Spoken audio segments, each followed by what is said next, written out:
नारायणं नमस्कृत्य नरं चैव नरोत्तमं देवीं सरस्वतीं व्यासं ततो जयमुदीरये।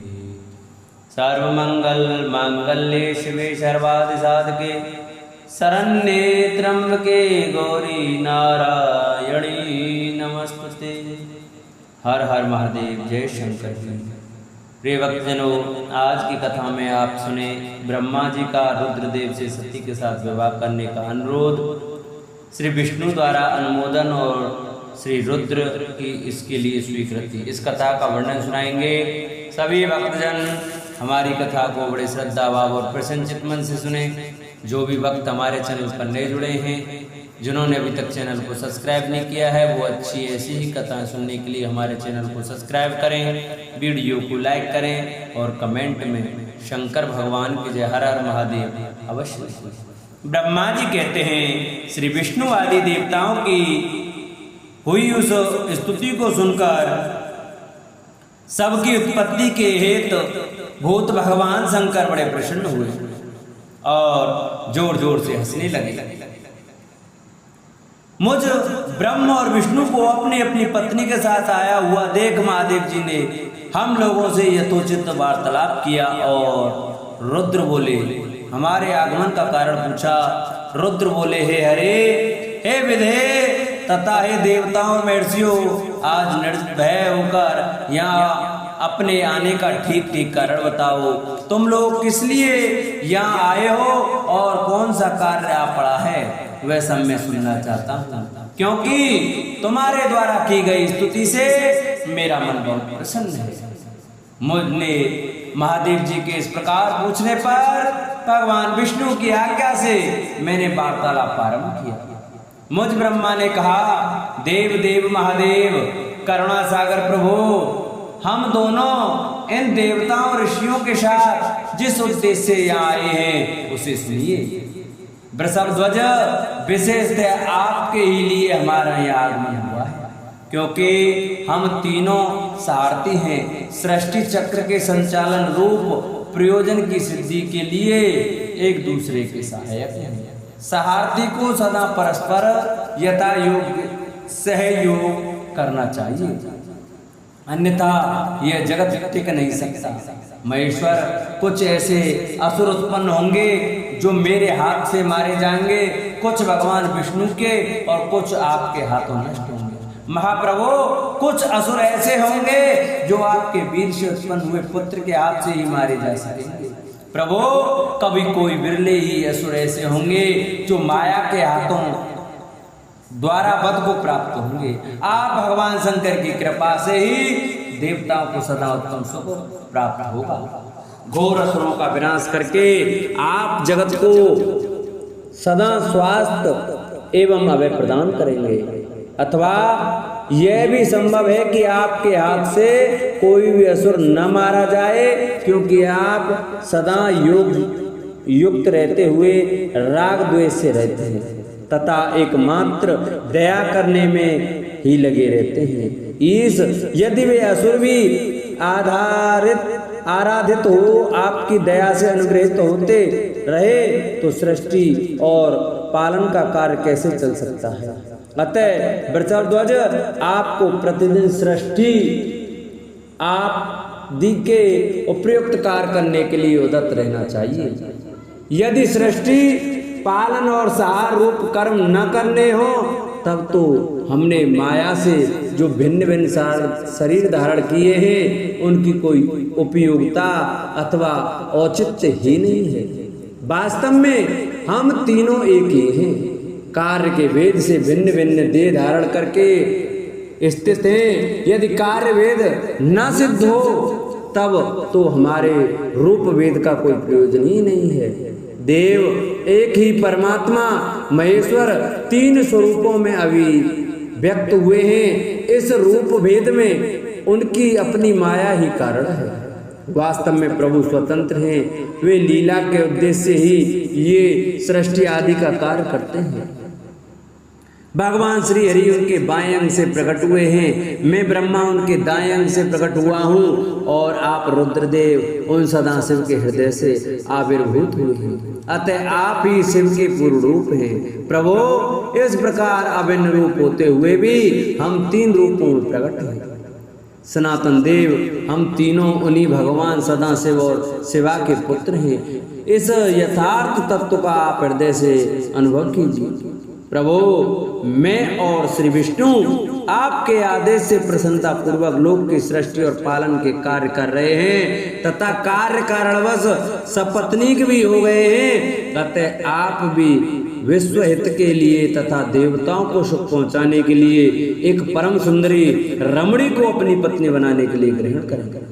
महेश्वर, एक बात और है, उसे सुनिए। मुझे पहले के वृत्तांत का स्मरण हो आया है। पूर्व काल में आपने ही शिव रूप से जो बात हमारे सामने कही थी वही इस समय सुना रहा हूँ।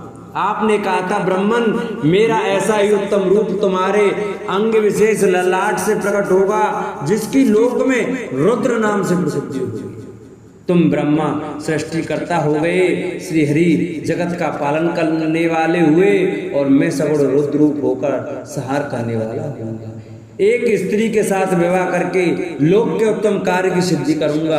अपनी कही हुई इस बात को याद करके आप अपनी ही पूर्व प्रतिज्ञा को पूर्ण कीजिए। स्वामिन, आपका यह आदेश है कि मैं सृष्टि करूं, श्री हरि पालन करें और आप स्वयं संहार के हेतु बनकर प्रकट हों। सो आप साक्षात शिव ही संहारकर्ता के रूप में प्रकट हुए हैं। आपके बिना हम दोनों अपना अपना कार्य करने में समर्थ नहीं हैं। अतः आप एक ऐसी कामिनी को स्वीकार करें जो लोक हित के कार्य में तत्पर रहेगा। शंभो, जैसी लक्ष्मी भगवान विष्णु की और सावित्री मेरी सहधर्मिणी हैं, उसी प्रकार आप इस समय अपनी जीवन सहचरी प्राण वल्लभा को ग्रहण करें। मेरी यह बात सुनकर लोकेश्वर महादेव जी के मुख पर मुस्कुराहट दौड़ गई। वे श्री हरि के सामने मुझसे इस प्रकार बोले। ईश्वर ने कहा, ब्रह्मन हरे, तुम दोनों मुझे सदा ही अत्यंत प्रिय हो। तुम दोनों को देखकर मुझे बड़ा आनंद मिलता है। तुम लोग समस्त देवताओं में श्रेष्ठ तथा त्रिलोकी के स्वामी हो। लोकहित के कार्य में मन लगाए रहने वाले तुम दोनों का वचन मेरी दृष्टि में अत्यंत गौरवपूर्ण है, किंतु सुरश्रेष्ठगण मेरे लिए विवाह करना उचित नहीं होगा, क्योंकि मैं तपस्या में संलग्न रहकर सदा संसार से विरक्त ही रहता हूँ और योगी के रूप में मेरी प्रसिद्ध है जो निवृत्ति के सुंदर मार्ग पर स्थित है। अपने आत्मा में ही रमण करता आनंद मानता हूँ, निरंजन माया से निर्लिप्त है, जिसका शरीर अवधूत दिगंबर है, जो ज्ञानी आत्मदर्शी और कामना से शून्य है, जिसके मन में कोई विकार नहीं है, जो भोगों से दूर रहता है तथा जो सदा अपवित्र और अमंगल विस्तारी है, उसे संसार में कामनी से क्या प्रयोजन है? ये इस समय मुझे बताओ तो सही। मुझे तो सदा केवल योग में लगे रहने पर ही आनंद आता है। ज्ञानहीन पुरुष योग को छोड़कर भोग को अधिक महत्व देता है। संसार में विवाह करना पराये बंधन में बंधना है, इसे बहुत बड़ा बंधन समझना चाहिए। इसलिए मैं सत्य सत्य कहता हूँ, विवाह के लिए मेरे मन में थोड़ी सी भी अभिरुचि नहीं है। आत्मा भी अपना उत्तम अर्थ या स्वार्थ है, उसका भली भांति चिंतन करने के कारण मेरी लौकिक स्वार्थ में प्रवृत्ति नहीं होती। तथापि जगत के हित के लिए तुमने जो कुछ कहा है उसे करूंगा। तुम्हारे वचन को गरिष्ठ मानकर अथवा अपनी कही हुई बात को पूर्ण करने के लिए मैं अवश्य विवाह करूंगा, क्योंकि मैं सदा भक्तों के वश में रहता हूँ। परंतु मैं जैसी नारी को प्रिय पत्नी के रूप में ग्रहण करूंगा और जैसी शर्त के साथ करूंगा उसे सुनो। हरे ब्राह्मण, मैं जो कुछ कहता हूँ वह सर्वथा उचित ही है। जो नारी मेरे तेज को विवाह पूर्वक ग्रहण कर सके, जो योगिनी तथा इच्छानुसार रूप धारण करने वाली हो, उसी को तुम पत्नी बनाने के लिए मुझे बताओ। जब मैं योग में तत्पर रहूं तब उसे भी योगिनी बनकर रहना होगा, और जब मैं कामासक्त हूं तब उसे भी कामनी के रूप में ही मेरे पास रहना होगा। वेद वेत्ता विद्वान जिन्हें अविनाशी बतलाते हैं, उन ज्योति स्वरूप सनातन शिव का मैं सदा चिंतन करता हूँ। और ब्राह्मण, उन सदा शिव के चिंतन में जब मैं न लगा हूँ तभी उस भामिनी के साथ में समागम कर सकता हूँ। जो मेरे शिव चिंतन में विघ्न डालने वाली होगी वह जीवित नहीं रह सकती, उसे अपने जीवन से हाथ धोना पड़ेगा। तुम विष्णु और मैं तीनों ही ब्रह्म रूप शिव के अंशभूत हूँ, अतः महाभागण हमारे लिए उनका निरंतर चिंतन करना ही उचित है। कमलासन, उनके चिंतन के लिए मैं बिना विवाह के भी रह लूंगा, किंतु उनका चिंतन छोड़कर विवाह नहीं करूंगा। अतः तुम मुझे ऐसी पत्नी प्रदान करो जो सदा मेरे कर्म के अनुकूल चल सके। ब्राह्मण, उसमें भी मेरी एक और शर्त है, उसे तुम सुनो। यदि उस स्त्री का मुझ पर और मेरे वचन पर अविश्वास होगा तो मैं उसे त्याग दूंगा। उनकी यह बात सुनकर मैंने और श्री हरि ने मंद मुस्कान के साथ मन ही मन प्रसन्नता का अनुभव किया। फिर मैं विनम्र होकर बोला, नाथ महेश्वर प्रभु, आपने जैसी नारी की खोज आरंभ की है वैसी ही स्त्री के विषय में मैं आपको प्रसन्नता पूर्वक कह रहा हूँ। साक्षात सदा शिव की धर्म पत्नी जो उमा है, वे ही जगत का कार्य सिद्ध करने के लिए भिन्न भिन्न रूप में प्रकट हुई है। प्रभु, सरस्वती और लक्ष्मी ये दो रूप धारण करके वे पहले ही यहाँ आ चुकी हैं। इनमें लक्ष्मी तो श्री विष्णु की प्राण वल्लभा हो गई और सरस्वती मेरी। अब हमारे लिए वे तीसरा रूप धारण करके प्रकट हुई है। प्रभु, लोकहित का कार्य करने की इच्छा वाली देवी शिवा दक्ष पुत्री के रूप में अवतीर्ण हुई हैं। उनका नाम सती है। सती ही ऐसी भार्या हो सकती हैं जो सदा आपके लिए हितकारिणी है। देवेश, महातेजस्वी सती आपके लिए, आपको पति रूप में प्राप्त करने के लिए दृढ़ता पूर्वक कठोर व्रत का पालन करती हुई तपस्या कर रही है। महेश्वर, आप उन्हें वर देने के लिए जाइए, कृपा कीजिए और बड़ी प्रसन्नता के साथ उन्हें उनकी तपस्या के अनुरूप वर देकर उनके साथ विवाह कीजिए। भगवान विष्णु की, मेरी तथा इन संपूर्ण देवताओं की यही इच्छा है। आप अपनी शुभ दृष्टि से हमारी इस इच्छा को पूर्ण कीजिए, जिससे हम आदर पूर्वक इस उत्सव को देख सकें। ऐसा होने से तीनों लोकों में सुख देने वाला परम मंगल होगा और सबकी सारी चिंता मिट जाएगी, इसमें संशय नहीं है। तदंतर मेरी बात समाप्त होने पर लीला विज्ञ धारा करने वाले भक्त वत्सल महेश्वर से मधुसूदन अच्युत ने इसी का समर्थन किया। तब भक्त वत्सल भगवान शिव ने हंसकर कहा, बहुत अच्छा, ऐसा ही होगा। उनके ऐसा कहने पर हम दोनों उनसे आज्ञा ले अपनी पत्नी तथा देवताओं और मुनियों के साथ अत्यंत प्रसन्न हो अपने अभिष्ट स्थान को चले आए। बोलो शंकर भगवान की जय।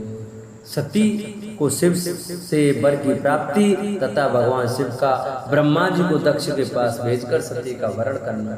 ब्रह्मा जी कहते हैं, मुने, उधर सती ने आश्विन मास के शुक्ल पक्ष की अष्टमी तिथि को उपवास करके भक्ति भाव से सर्वेश्वर शिव का पूजन किया। इस प्रकार नंदा व्रत पूर्ण होने पर नवमी तिथि को दिन में ध्यान मग्न हुई सती को भगवान शिव ने प्रत्यक्ष दर्शन दिया। उनका श्री विग्रह सर्वांग सुंदर एवं गौरवर्ण का था। उनके 5 मुख थे और प्रत्येक मुख में 3-3 नेत्र थे। भाल देश में चंद्रमा शोभा दे रहा था। उनका चित्त प्रसन्न था और कंठ में नील चिन्ह दृष्टि गोचर हुआ था। उनके 4 भुजाएं थी। उन्होंने हाथों में त्रिशूल, ब्रह्म कपाल, वर तथा अभय धारण कर रखे थे। भस्म में अंगरा से उनका सारा शरीर उद्भासित हो रहा था। गंगा जी उनके मस्तक की शोभा बढ़ा रही थी। उनके सभी अंग बड़े मनोहर थे। वे महान लावण्य के धाम जान पड़ते थे। उनके मुख करोड़ों चंद्रमाओं के समान प्रकाशमान एवं आहतजनक थे। उनकी अंग कांति करोड़ों कामदेवों को तिरस्कृत कर रही थी तथा उनकी आकृति स्त्रियों के लिए सर्वथा ही प्रिय थी। सती ने ऐसे सौंदर्य माधुर्य युक्त प्रभु महादेव जी को प्रत्यक्ष देखकर उनके चरणों में वंदना की। उस समय उनका मुख लज्जा से झुका हुआ था। तपस्या के पुंज का फल प्रदान करने वाले महादेव जी उन्हीं के लिए कठोर व्रत धारण करने वाले सती को पत्नी बनाने के लिए प्राप्त करने की इच्छा रखते हुए भी उनसे इस प्रकार बोले। महादेव जी ने कहा, उत्तम व्रत का पालन करने वाली दक्ष नंदिनी, मैं तुम्हारे इस व्रत से बहुत प्रसन्न हूँ, इसलिए कोई वर मांगो, तुम्हारे मन को जो अभिष्ट होगा वही वर मैं तुम्हें दूंगा।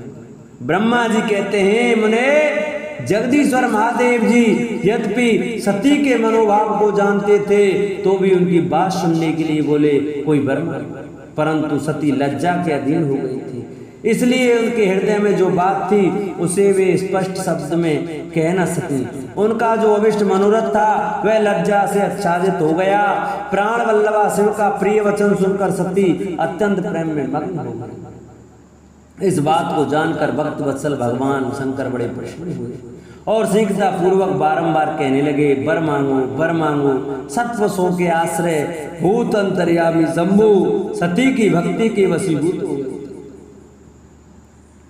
तब सती ने अपनी लज्जा को रोककर महादेव जी से कहा, वर देने वाले प्रभु, मुझे मेरी इच्छा के अनुसार ऐसा वर दीजिए जो टल ना सके। भक्त वत्सल भगवान शंकर ने देखा सती अपनी बात पूरी नहीं कह पा रही हैं, तब वे स्वयं ही उनसे बोले, देवी तुम मेरी भार्या हो जाओ। अपने अभिष्ट फल को प्रकट करने वाले उनके इस वचन को सुनकर आनंद मग्न हुई सती चुपचाप खड़ी रह गई, क्योंकि वे मनोवांछित वर पा चुकी थी। फिर कन्या प्रसन्न हो दोनों हाथ जोड़ मस्तक झुका भक्त वत्सल शिव से बारंबार कहने लगी। सती बोली, देवादिदेव महादेव प्रभु जगतपते, आप मेरे पिता को कहकर वैवाहिक विधि से मेरा पाणी ग्रहण करें। ब्रह्मा जी कहते हैं, नारद सती की यह बात सुनकर भक्त वत्सल महेश्वर ने प्रेम से उनकी ओर देखकर कहा, प्रिय ऐसा ही हुआ।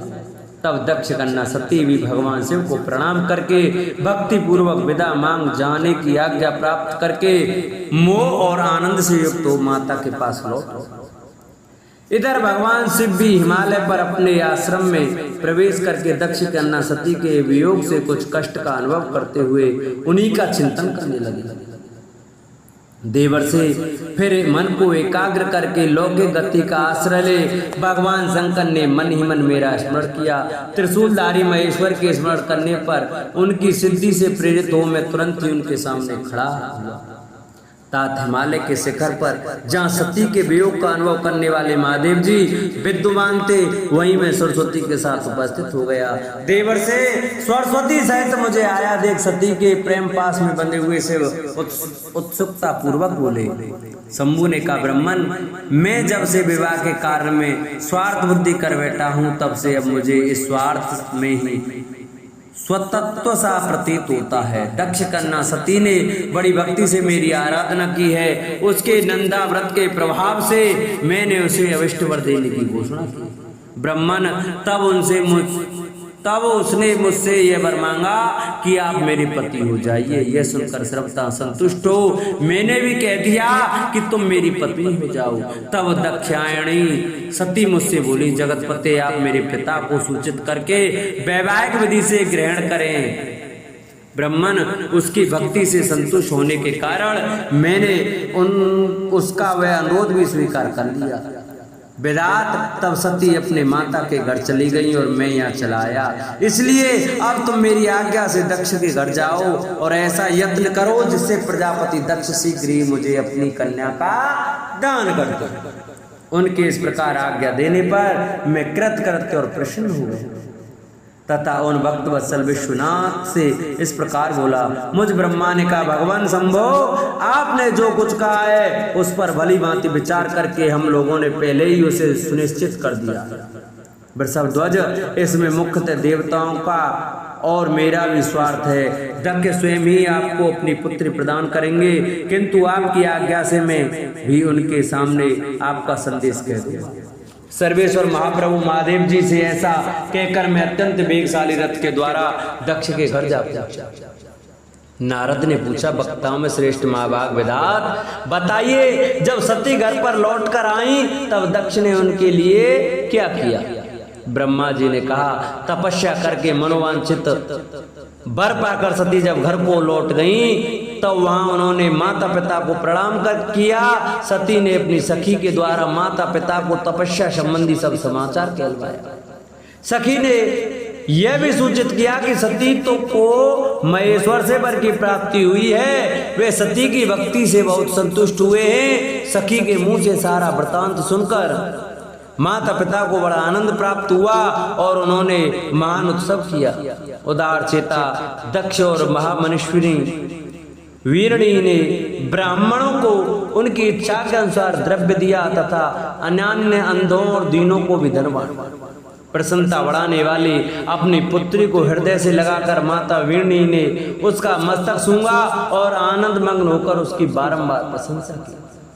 तदंतर कुछ काल व्यतीत होने पर धर्मज्ञों में श्रेष्ठ दक्ष चिंता में पड़े कि मैं अपनी इस पुत्री का विवाह भगवान शंकर के साथ किस तरह करें।